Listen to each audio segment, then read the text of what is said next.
7 రోజులు అయిందన్న. 7 రోజులు అయింది కదన్నా. ఈ భూమిత్ర ఆర్గానిక్స్ వాళ్ళది మెటాఎక్స్ కొట్టిన తర్వాత మీ తోట కొట్టక ముందు ఎట్లా ఉండేదన్నా? కొట్టుకు ముందు అన్న గజ్జి ముదురు ఉండే అన్న. ఓకే, గజ్జి ముదురా నల్లి ముదురా? లేదు నల్లి ముదురు ఉండే. నల్లి ముదురు. నల్లి ముదురు ఉండే.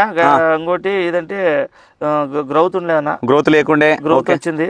ఇంకోటి పూత అనేది ఏం నిలబడిపోయింది అన్న. పూతే లేకుండేనా? పూత లేకుండా. దీన్ని కొట్టిన తర్వాత పూత కూడా వచ్చింది. పూత కాత దగ్గరలో బ్రాంచెస్ వెంటనే కాపు సెట్ అవుతుందా? అట్లా కాపు కూడా సెట్ అవుతుంది అన్న. వెంటనే సెట్ అవుతా ఉంది.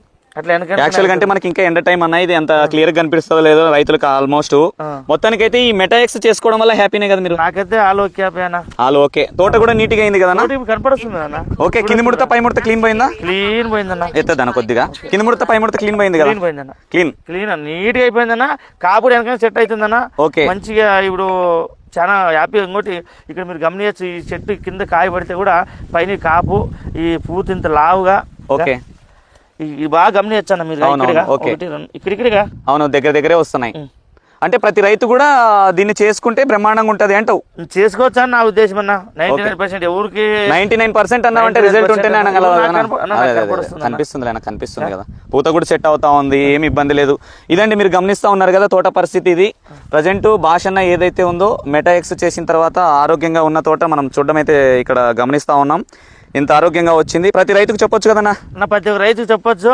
ఇంకోటి మా ఏరియాలో ఇక్కడ వాళ్ళది మన నాగరాజ్ అన్న, నాగేష్ అన్న. ఓకే, డీలర్ కదా. లక్ష్మీ శ్రీనివాసలే. లక్ష్మీ శ్రీనివాస్ ఇది ఆడనేనా వాడేది? నువ్వు ఆదని వాడేదని అక్కడే మన నాన్న దగ్గర ఆడేది. ఓకే, పత్తి గానీ మిరపకు గానీ అక్కడే వాడేది. ఓకే, మంచిగా ఉందన్న. హ్యాపీ అన్న. ఈ రోజు ఎన్నో అంటే ఇంతకు ముందు మీరు మామూలుగా ఎన్ని రకాల మందులు కొట్టింటారు, కొట్టి చూసింటారు కదా, దానికి దీనికి తేడా కూడా చెప్పండి ఒకసారి. తేడా అంటే వస్తుందన్న 4 రోజులు బాగా ఇదైతుంది. ఓకే, మళ్ళీ అట్లా ఇట్లా ముదురుకుంటది. మరి ఇది 7 రోజులు అయిందన్న. ఏమీ లేదు, చాలా బాగుంది. పూత కూడా ఖాతా చూడొచ్చు. ఓకే, లేదు కనిపిస్తుంది. నాకేం అనుభవం తన నేను 20 ఏళ్ళ నుండి 50 మిరపకాయలు పెడుతున్నాను. ఓకే, నేనేం చెప్తున్నానంటే ఈ ఆకు దగ్గరలోన అవును చిట్టి ఆకులు పలసాగ రానట్ల మందం వస్తుంది. ఆకు మందంగా గ్రోత్ వస్తూ దగ్గర గెనుకులతో మంచి బ్రాంచెస్ కూడా చాలా దగ్గర వస్తూ చిట్టి ఆకులతో మంచి గ్రోత్, నేచురల్ గ్రోత్ వస్తుంది అంటావు. బాగుందన్న. ప్రతి రైతుకు చెప్పొచ్చు కదా? ఇంకా రైతు చెప్పొచ్చు అన్న. వచ్చి వాళ్ళు చూస్తామంటే మా పొలం కూడా 100% అండి. ఉప్రహాల్లో కాసిం భాష అంటే ఎవరైనా తెలియదైతే లేదు. ఉప్రహాల్ గ్రామంలో బల్లారి కాసిం సాబ్ అంటే అయిన పేరు. ప్రతి రైతన్న కూడా వచ్చి తోటను చూడాలనుకుంటే చూడండి. కాలువ పక్కనే ఉంటుంది పొలం కూడా, పెద్ద వేప చెట్టు ఉంటుంది, కాలువ పక్కనే ఉంటుంది పొలం కూడా. ఇంత నేచురల్ గా రావడం అయితే ఈ తోటని మనం గమనించడం అయితే జరిగింది. ప్రతి రైతన్న కూడా ధైర్యంగా స్ప్రే చేసుకోండి, ఎటువంటి ఇబ్బంది కూడా ఉండదండి. కడ్డీ బ్యాడిగ్లో కూడా ఈ విధమైన రిజల్ట్. ఇదేనండి వీడియో. థ్యాంక్ యూ అన్న భాషన.